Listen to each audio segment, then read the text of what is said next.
Private ఉద్యోగాలలో కూడా reservation ప్రవేశపెడతాము అంటే ఎలా ఉంటుంది ఒకసారి ఆలోచించండి. ఇది పాయింట్ నెంబర్ 1. లోకల్లో ఉండే వాళ్ళకే ప్రైవేట్ ఉద్యోగాలు కూడా ఇచ్చి తీరాలి. ప్రైవేట్ ఉద్యోగాలలో నాన్ లోకల్ వాళ్ళని తీసుకోకూడదు. ఇది పాయింట్ నెంబర్ 2. ఎలా ఉన్నాయండి ఈ పాయింట్స్? దిక్కుమాలిన కాంగ్రెస్ పార్టీ ఆలోచించే విధానము ఎలా ఉంటుంది అని చెప్పడానికి ఈ 2 పాయింట్స్ ఒక చిన్న ఉదాహరణ లాంటిది. కర్ణాటక ముఖ్యమంత్రి సీఎం సిద్ధరామయ్య ఒక ట్వీట్ పెట్టాడు. కర్ణాటకలో ఒక బిల్లు తయారు చేసే ప్రయత్నం చేస్తున్నారండి. ఇంతకుముందు నేను 2 పాయింట్స్ చెప్పానే. కర్ణాటకలోని ప్రైవేటు సంస్థలలో స్థానికులకే ఉద్యోగ అవకాశాలు కల్పించాలి అన్న నిర్ణయం తీసుకుంటూ వాళ్ళు ఒక బిల్లు తయారు చేస్తున్నారు కాంగ్రెస్ ప్రభుత్వం. అయితే ఫుల్గా అండి రచ్చ అయింది దీని మీద. ఆ దెబ్బకు కర్ణాటక కాంగ్రెస్ ప్రభుత్వం వెనక్కు తగ్గింది. ఓ పక్క అండి పారిశ్రామిక వర్గాలు, దిగ్గజ టెక్ సంస్థలు, టాటా కన్సల్టెన్సీ సర్వీసెస్ లాంటి పెద్ద పెద్ద సంస్థలు, ఇన్ఫోసిస్ లాంటి సంస్థలు, విప్రో లాంటి సంస్థలు, సిటిఎస్ లాంటి సంస్థలు, ఇంకా పెద్ద పెద్ద సంస్థలు అండి. బెంగళూరులో ఎన్ని పెద్ద పెద్ద సంస్థలు ఉంటాయి ఒకసారి ఆలోచించండి. ప్రైవేట్ సంస్థలు, ఈవెన్ విదేశాలకు సంబంధించిన సంస్థలు కూడా చాలా పెద్ద పెద్ద సంస్థలు ఉంటాయి. గూగుల్ లాంటి సంస్థలు ఉంటాయి.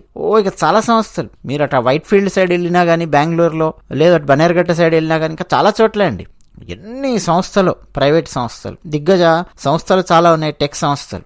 సో వాటన్నింటి నుంచి భారీ వ్యతిరేకత వచ్చింది. ఏమయ్యా నువ్వు స్థానికులకే అంటే కర్ణాటకలో ఉన్నటువంటి స్థానికులకే ప్రైవేటు సంస్థలలో ఉద్యోగాలు ఇవ్వాలి, ఇట్లాంటి పిచ్చి పిచ్చి మాటలు మాట్లాడొద్దు అని చెప్పి ఒక రకంగా వార్నింగ్ ఇచ్చినటువంటి పరిస్థితి, భారీ వ్యతిరేకత ఎదురవడంతో ఆ బిల్లును తాత్కాలికంగా అయితే కర్ణాటక కాంగ్రెస్ ప్రభుత్వం నిలిపేసింది. ప్రైవేటు సంస్థలలో స్థానికులకు రిజర్వేషన్లు కల్పిస్తూ క్యాబినెట్లో చేసినటువంటి తీర్మానాన్ని తాత్కాలికంగా పక్కన పెడుతున్నామని చెప్పి సీఎం సిద్ధరామయ్య మొత్తానికి బుధవారం రాత్రి ప్రకటించడమే కాకుండా ఈ అంశం మీద తీవ్ర వివాదాలు తలెత్తడంతో బిల్లును వాయిదా వేస్తున్నామని రాత్రి నిన్న ట్విట్టర్లో పోస్ట్ చేశారండి ఆయన. ప్రైవేట్ సంస్థలు, ప్రైవేట్ పరిశ్రమల్లో రిజర్వేషన్ల అంశానికి సంబంధించి క్యాబినెట్ తీసుకున్నటువంటి ఆ తీర్మానం, ఆ నిర్ణయాన్ని అంటే ఆల్రెడీ తీసేసుకుంది కర్ణాటక క్యాబినెట్. ఆ నిర్ణయాన్ని తాత్కాలికంగా వాయిదా వేస్తున్నాను అని చెప్పి ప్రకటించాడు. రద్దు చేసుకుంటున్నాము నిర్ణయాన్ని అని కాదు, వాయిదా వేసేస్తున్నాము. అంటే ఎప్పటి వరకు వాయిదా? ఇండెఫినెటా? నిరవధికంగా వాయిదానా? అంటే తాత్కాలికంగా వాయిదా వేస్తున్నాను అన్నాడు. అంటే ఎప్పుడో ఒకప్పుడు ఈ పెనుభూతం వచ్చి నెత్తి మీద పడబోతోంది అని చెప్పకనే చెప్తున్నాడు కర్ణాటక కాంగ్రెస్ ముఖ్యమంత్రి సిద్ధరామయ్య. అంటే ఆలోచన విధానాలు ఎంత భయంకరంగా ఉంటాయనేది నేను మీకు జస్ట్ చిన్న ఎగ్జాంపుల్ చెప్తున్నానండి. వీళ్ళవి రానున్న మంత్రివర్గంలో సుదీర్ఘ సమావేశము ఇవన్నీ జరిపి చర్చలు చేసి ఆ తర్వాత నిర్ణయాన్ని ప్రకటిస్తాము అని చెప్పారు. ఏం చేస్తారు? నిర్ణయం ఆల్రెడీ నిర్ణయము సంస్థలు అవన్నీ గగ్గోలు పెట్టేసరికి దెబ్బకు వెనక్కి వెళ్లాల్సిందే. ఇప్పుడు ఆయన ఏం చేయబోయాడంటే అండి సిద్ధరామయ్య, కర్ణాటక కాంగ్రెస్ ప్రభుత్వం ప్రైవేటు ఉద్యోగాలలో 75% స్థానికులకే ఇవ్వాలి అని, మేనేజ్మెంట్ ఉద్యోగాల్లో 50% దాకా స్థానికులకు ఇవ్వాలి అని చెప్పి రాష్ట్ర క్యాబినెట్ మొన్న సోమవారం తీర్మానం చేసుకున్నారు. సో ఈ గురువారం నుంచి జరగబోతున్నాయి, అంటే ఈ రోజు నుంచి జరగబోతున్నాయి శాసనసభ సమావేశాలు కర్ణాటకలో. ఆ బిల్లు ప్రవేశపెట్టి ఆమోదించాలి అని చెప్పి భావించారు. ఎంత తీవ్రమైనటువంటి నిర్ణయం ఆలోచించండి. ఈ నిర్ణయం మీద పారిశ్రామిక నిపుణుల నుంచి తీవ్రమైన వ్యతిరేకత వచ్చింది. రాష్ట్రంలోని అన్ని ప్రైవేటు పరిశ్రమల్లో సి-డి గ్రూప్ ఉద్యోగాలు 100% కన్నడికులకే తప్పనిసరి చేస్తూ క్యాబినెట్ నిర్ణయం తీసుకుంది అని చెప్పి పోస్ట్ చేశాడు ఈయన. కాసేపటికి ఆ పోస్ట్ డిలీట్ చేశాడు. అంటే 100% అంటే లెవెల్ సి, లెవెల్ డి ఉద్యోగాలలో 100% కన్నడిగులకే ఇచ్చి తీరాలి, అట్లా క్యాబినెట్ నిర్ణయం తీసుకోవడం. ఇటువంటి పిచ్చి పిచ్చి పనులన్నీ చేస్తోంది కర్ణాటక కాంగ్రెస్ ప్రభుత్వం.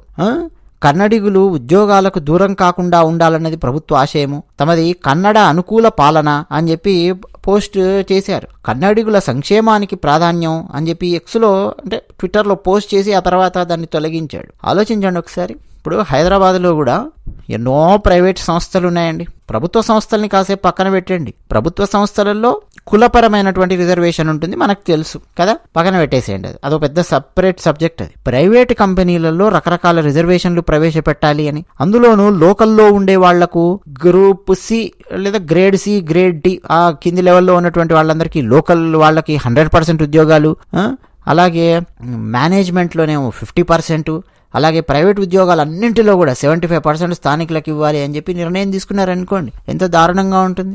అంటే టెక్నికల్ ఎక్స్పర్టీజ్ ఉన్నటువంటి వాళ్ళు ఎక్కడున్నా సరే వాళ్ళు వచ్చి పనిచేసే విధంగా ఉండాలండి ప్రైవేట్ కంపెనీస్లో. ఇప్పుడు మన హైదరాబాద్లో ఒక మల్టీ కల్చరల్ ఎన్విరాన్మెంట్ అనేది ఉంటుంది. మనం కనుక గమనిస్తే అటు గచ్చిబౌలి, హైటెక్ సిటీ అటు కనుక వెళ్ళి చూస్తే వెస్ట్ బెంగాల్ వాళ్ళు వచ్చి పనిచేస్తుంటారు, కలకత్తా నుంచి, ముంబై నుంచి వచ్చి పనిచేస్తూ ఉంటారు, అఫ్ కోర్స్ మన తెలుగు వాళ్ళు పనిచేస్తూ ఉంటారు, అలాగే ఢిల్లీ నుంచి వచ్చి పనిచేస్తూ ఉంటారు, బెంగళూరు నుంచి వచ్చి పనిచేస్తుంటారు. అన్ని రకాల ప్రజలు అక్కడ వచ్చి పనిచేస్తూ ఉంటారండి. అన్ని రకాల అలవాట్లు ఉన్నటువంటి వాళ్ళు మేనేజ్మెంట్ దాంట్లో పనిచేస్తుంటారు, రకరకాల లెవెల్స్లో పనిచేస్తుంటారు. టెక్నికల్ ఎక్స్పర్టీజ్ ఎక్కడుంది, ఎక్కడెక్కడ అవకాశాలు ఉన్నాయి, ఎక్కడ ప్రాజెక్ట్ ఉంటుంది, ఆఫ్ షోర్ ఆన్ షోర్ మోడల్లో పనిచేస్తూ ఉంటాయి జనరల్గా సాఫ్ట్వేర్ ఉద్యోగాలు అయితే. సాఫ్ట్వేర్ ఉద్యోగాలు కాకుండా కూడా మిగతా ప్రైవేట్ ఉద్యోగాలు చాలా ఉన్నాయి. ఫర్ ఎగ్జాంపుల్ బ్యాంకింగ్ రంగానికి సంబంధించిన ఉద్యోగాలు ఉన్నాయి, అలాగే ప్రైవేట్ ఇన్సూరెన్స్ కంపెనీస్ ఉన్నాయి, అలాగే ప్రైవేట్ సంబంధించిన రకరకాల వస్తువుల ఉత్పత్తులు తయారు చేసే మ్యానుఫ్యాక్చరింగ్ కంపెనీలు ఉన్నాయి హైదరాబాద్లో. ఫార్మాస్యూటికల్ కంపెనీస్ ఉన్నాయి ఎన్నో. హైదరాబాద్ జస్ట్ ఎగ్జాంపుల్ చెప్తున్నా. సేమ్ అలాగే బెంగళూరులో కూడా ఉంటాయి కదా, సేమ్ అలాగే ముంబైలో కూడా ఉంటాయి కదా, సేమ్ అలాగే ఢిల్లీలో ఉంటాయి కదా, కలకత్తాలో ఉంటాయి కదా, అవునా కదా? సో ఎక్కడ వాళ్ళు అక్కడ, ఇక ఇక్కడ లోకల్లో ఉన్నటువంటి వాళ్ళకే ఉద్యోగాలు ఇస్తాం, మిగతా వాళ్ళు ఎవరికి ఇక ఉద్యోగాలు లేవు అని చెప్పి మొదలెట్టారనుకోండి, ఏమవుతుందో తెలుసా? భారతదేశము అంతా నా దేశము అన్నటువంటి ఫీలింగ్ క్రమక్రమంగా పోయి మెల్లిగా ఈ ప్రాంతీయవాదాల పిచ్చి తారాస్థాయికి చేరుతుంది. ప్రాంతీయవాదాల పిచ్చి ఏ స్థాయి దాకా అంటే పై స్థాయి దాకా వెళితే ఇప్పుడు రాష్ట్రం దగ్గర ఆగుతారు. నాకు రాష్ట్రం, ప్రత్యేక రాష్ట్రం దగ్గర ఆగుతారు కొంతమంది. కానీ ఆ తర్వాత లెవెల్కి ఎక్కడ వెళ్తుందో తెలుసా? పంజాబే చాలా పెద్ద ఉదాహరణ. ఇంకా వేరే నార్త్ ఈస్ట్ లోపల లేపి పెడుతున్నారు మెల్లిమెల్లిగా రకరకాల ఉద్యమాలు. భారతదేశం నుంచి ఒక్కొక్క ముక్క విడదీయడానికి చాలా చాలా ప్రయత్నాలు చేస్తున్నారు. ఎన్ని ఉద్యమాలండి ఆ నార్త్ ఈస్ట్ లో అయితే, అసలు రచ్చ తుపాకులు, గోల ఎట్లయినా సరే విడగొట్టాలి అని. ఎలాగో భారతదేశం నుంచి రకరకాల రాష్ట్రాలను విడగొట్టాలని విదేశీ శక్తులు పనిచేస్తుంటాయి, అవన్నీ కూడా చేతులు పెడతాయి. ఇప్పటికీ తమిళనాడులో ఉన్నటువంటి కొంతమంది పిచ్చి కూతలు కూస్తూ ఉంటారు. ఆఖరకు డిఎంకేలో ఉన్నటువంటి వాళ్ళు కూడా కొన్ని పిచ్చి కూతలు కూస్తే సాక్షాత్ భారత ప్రధాని నరేంద్ర మోదీ గారు లోక్సభలో మాట్లాడి ఆ డిఎంకే వాళ్ళు మాట్లాడిన మాటల్ని బయట పెట్టారు.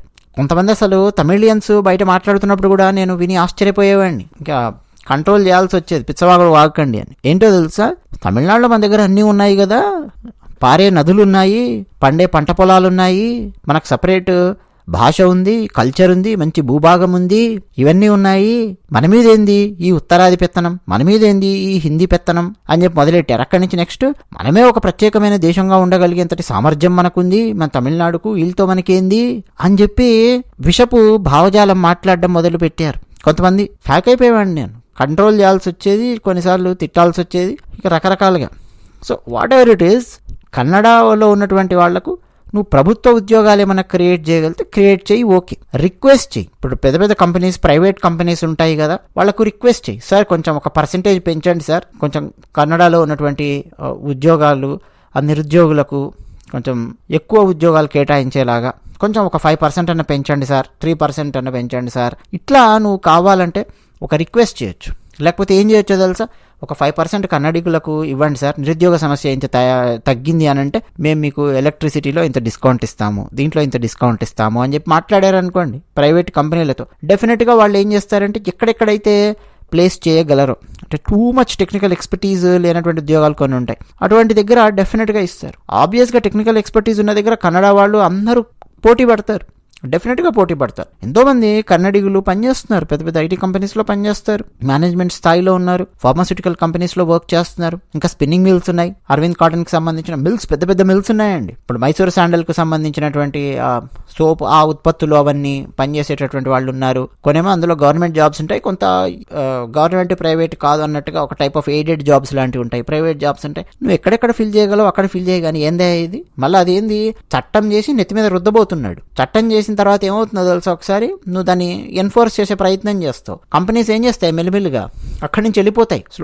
దన వెళ్ళిపోతాయి. నేను నా ఇష్టం వచ్చిన వాళ్ళని నేను రిక్రూట్ చేసుకుంటాను రా బాబు. భారతదేశంలో ఎక్కడెక్కడ బెస్ట్ కాలేజెస్ ఉన్నాయో, ఎక్కడెక్కడ ఉన్నాయో నా ఇష్టం. నేను ఆంధ్రప్రదేశ్కి వచ్చి రిక్రూట్ చేసుకుని బెంగళూరుకి తీసుకెళ్తాను, పనిచేయగలిగే సామర్థ్యం ఉన్నవాడిని. నువ్వేవాడు నాకు చెప్పడానికి అని చెప్పి డెఫినెట్ క్వశ్చన్ వస్తుంది ప్రైవేట్ కంపెనీస్ నుంచి. నెక్స్ట్ ఏం జరుగుతుందో తెలుసా, ఈ బిల్లు కనుక పెట్టారనుకోండి, కన్నడిగులకి ఇక్కడ 100% ఇవ్వాలి. నెక్స్ట్ బాంబేలో అక్కడ వాళ్ళు లేచి కూర్చుంటారు, మహారాష్ట్రలో వెళ్ళండి, అక్కడ మీ కర్ణాటకలో మీకు జాబ్స్ ఇస్తూ ఉన్నారు, మీ బెంగళూరులో మీరు ఇక్కడ ఎందుకు వచ్చి పనిచేస్తున్నారు అని చెప్పి మెల్లిగా ఏం చేస్తారు, అరే ఎవడన్నా కర్ణాటక నుంచి వస్తే ముంబైలో ఉద్యోగాల్లోకి తీసుకోకండి రా, వాళ్ళకి అక్కడ లోకల్లో వాళ్ళకి 100% ఉద్యోగాలు ఇస్తున్నారంట, వాళ్ళకే ఇవ్వాలని చెప్పి రూల్ పెట్టారు, మనం తీసుకోవద్దు అని చెప్పి చెప్తారు. ఇక్కడ హైదరాబాద్ లో కూడా రిక్రూట్మెంట్స్ అవన్నీ జరుగుతుంటాయి కదా, బెంగళూరులో చదువుకొచ్చారు కన్నడ అని కనిపించగానే కర్ణాటక ఆ సర్టిఫికెట్స్ చూడంగానే అరే వీళ్ళ కర్ణాటకలో జాబ్స్ ఇస్తున్నారు కదా, మళ్ళీ ఇక్కడ వచ్చి ఎందుకు పడుతున్నారు ఆంధ్రప్రదేశ్ లో, హైదరాబాద్ లో చల్ హట్ అని చెప్పి హైదరాబాద్ లో కూడా ప్రైవేట్ కంపెనీస్ మెల్లిగా ఉద్యోగాల్లోకి తీసుకోవడం మానేస్తాయి. సో ఫైనల్ గా కన్నడ వాళ్లకు భారతదేశంలో ఎక్కడా ఉద్యోగాలు దొరకనటువంటి పరిస్థితి వస్తుంది. ఎక్కడికి పోయినా కానీ ఏమంటారు తెలుసా, ఎల్లండి మీ కర్ణాటకకి, మీ దగ్గరే ఉద్యోగాలు ఇస్తున్నారు కదా ప్రైవేట్ కంపెనీలలో, మీకు కన్నడికులకు రిజర్వేషన్ ఇచ్చేశారు కదా ప్రైవేట్ కంపెనీలలో కూడా, మళ్ళీ మీకేం పని పాటలేదా, ఇక్కడికి వచ్చి మా మీద పడుతున్నారేంటి అని దాదాపు ప్రతి రాష్ట్రంలో కూడా ప్రైవేట్ కంపెనీల యాజమాన్యాలు కన్నడిగులను వెనక్కి తరిమేసే ప్రయత్నం చేస్తాయి. రిక్రూట్మెంట్లోనే వీళ్ళని తీసుకోవద్దు అని చెప్పి మేనేజ్మెంట్ లెవెల్లో హై లెవెల్లో డిసిషన్ తీసుకొని ఉంటారు. సో ఇవన్నీ ఆలోచించలేదా అండి ఈయన కాంగ్రెస్ కర్ణాటక ముఖ్యమంత్రి? సో ఓవరాల్గా మీరు ఆలోచించండి, కాంగ్రెస్ ఎప్పుడు కూడా రిజర్వేషన్లు ఇద్దామా, రిజర్వేషన్లు ఇంకా బాగా పెంచుదామా, ఇదే ఆలోచన ఉంటుందండి. ఒక కాంపిటీషన్ పెడదాం, కాంపిటేటివ్ స్పిరిట్ తీసుకొద్దాము, ఒక మల్టీ కల్చరల్ ఎన్విరాన్మెంట్ క్రియేట్ చేద్దాము, ఇది ఉండదు కాంగ్రెస్ లోపల. ఎంతసేపు సంక్షేమ పథకాలు చేద్దామా, రిజర్వేషన్స్ అవసరం ఉన్న వాళ్ళకి ఇవ్వడం వేరండి, అది ప్రభుత్వ ఉద్యోగాలలో ఉంది కదా, డెఫినెట్గా ఇవ్వాలి ఖచ్చితంగా. ఇప్పుడు ప్రభుత్వానికి సంబంధించినటువంటి మనకి ఎడ్యుకేషన్ సిస్టమ్ ఉంది, ఎడ్యుకేషన్ సిస్టంలో కూడా రిజర్వేషన్స్ ఉన్నాయి కదా, డెఫినెట్గా. ఇప్పుడు ఎస్సీలకు కానీ ఎస్టీలకు కానీ ఓబీసీలకు కానీ ఏ స్థాయిలో రిజర్వేషన్స్ ఉన్నాయో ఆ స్థాయి రిజర్వేషన్స్ను సక్రమంగా ఆయా రాష్ట్ర ప్రభుత్వాలు అమలు చేసి ఎస్సీలకు ఎస్టీలకు ఓబీసీలకు సరిగ్గా న్యాయం చేస్తే అదే పెద్ద విషయం, అది చాలా గొప్ప విషయం, అది చేస్తే చాలు. అది కాకుండా ఇంకా ఎక్స్ట్రా ప్రైవేట్ కంపెనీలలో కూడా రిజర్వేషన్లు పెట్టిద్దాము. అంతకుముందు పెద్ద చర్చ కూడా జరిగింది, ప్రైవేట్ కంపెనీలలో కుల రిజర్వేషన్స్ కూడా పెట్టిద్దాము అని చెప్పి ప్లాన్ చేసింది కాంగ్రెస్ పార్టీ. యూపీఏ హయాంలో చాలా పెద్ద డిబేట్ జరిగింది నేషనల్ ఛానల్స్ లోపల, చాలా పెద్ద డిబేట్ అది. అంటే మెల్లిమెల్లిగా అండి ఏ రకంగా అయినా సరే కుల ఓట్లన్నింటినీ ఒక రకంగా కన్సాలిడేట్ చేసి తరతరాల కులపు ఓట్లను గుద్దించుకోవాలి అనేది కాంగ్రెస్ యొక్క ఆలోచన. అలాగే కర్ణాటక లోపల ప్రైవేట్ కంపెనీలలో దాదాపు 75 to 100% కన్నడిగులతోనే నింపేయాలి అన్నటువంటి ఒక బలవంతపు బిల్లు తీసుకొచ్చే ప్రయత్నం చేశారంటే కర్ణాటకలో ఓట్లు గుద్దించుకొని గెలుద్దామని ప్లాన్ చేస్తున్నాడు. కానీ లాంగ్ టర్మ్ థింకింగ్ కానీ లాంగ్ టర్మ్ ప్లాన్ కానీ కన్నడిగులకు భారతదేశంలో ఉన్నటువంటి చాలా చోట్ల దెబ్బ ఏ స్థాయిలో పడుతుంది అన్న విషయం కానీ, పోనీ కంపెనీలకు బెంగళూరులో ఉన్నటువంటి కంపెనీలకు ఏ స్థాయిలో దెబ్బ పడుతుంది అన్న విషయం కానీ తను ఆలోచించడం లేదు. ఇప్పుడు కర్ణాటకలో ఉన్నారనుకోండి, 100కు 75% మంది ఆ లెవెల్ ఎక్స్పర్టీజ్ ఉన్నటువంటి వాళ్ళు ఉండాలని లేదు కదా. సేమ్ ఆంధ్రప్రదేశ్ అయినా ఏ రాష్ట్రమైనా ఇంజనీరింగ్ కాలేజెస్ నుంచి బయటకు వచ్చే వాళ్ళల్లో మీరు తీసుకొని చూస్తే అందరికీ ఉద్యోగాలు ఇవ్వాలని చెప్పి ప్లాన్ చేయాలి, బాగానే ఉంది. కానీ కంపెనీస్ అట్లా ఆలోచించవు కదండి. బాగా చదువుకున్నాడా ఇతను, నేను చెప్పేది అర్థం చేసుకోగలుగుతూ ఉన్నాడా, ఆ సహనం ఉందా, అది నేను చెప్పే పని ఇతను చేయగలడా లేదా, ఇవన్నీ చూస్తారు కదా. ఇంటర్వ్యూ లోపల రకరకాల స్కిల్స్ చూసి ఉద్యోగాలు ఇస్తాయి. సరే ఒక దగ్గర సెలెక్ట్ కాకపోతే మరో దగ్గర సెలెక్ట్ కావచ్చేమో, కానీ కంపెనీస్ ఓవరాల్గా ఆలోచించే విధానం ఎలా ఉంటుందండి, ఆ పవర్ కంపెనీస్ చేతుల్లో ఉండాలి. ఎవరిని తీసుకోవాలి ఎవరిని తీసుకోవద్దు అనేది ప్రైవేట్ కంపెనీస్కి. నువ్వు ప్రైవేట్ కంపెనీస్ దాంట్లో కూడా వేలెడతానంటే ఎట్లా? ఇన్ఫోసిస్ మాజీ CEO already Karnataka CM Siddaramaiah నెత్తిన అక్షింతలు వేయడం మొదలుపెట్టాడు. అలాగే నాస్కామ్ చాలా సీరియస్గా రియాక్ట్ అయ్యింది. అలాగే ఐటీకి సంబంధించినటువంటి పెద్ద పెద్ద దిగ్గజ కంపెనీలు చాలా సీరియస్గా రియాక్ట్ అయ్యాయి. సో మొత్తానికైతే సరే తాత్కాలికంగా వాయిదా వేస్తున్నాం, తర్వాత చూద్దాము అని చెప్పి సిద్ధరామయ్య మాట్లాడాడు. తర్వాత ఏం జరుగుతుందనేది చూద్దాం. అది విషయం. ధన్యవాదాలు.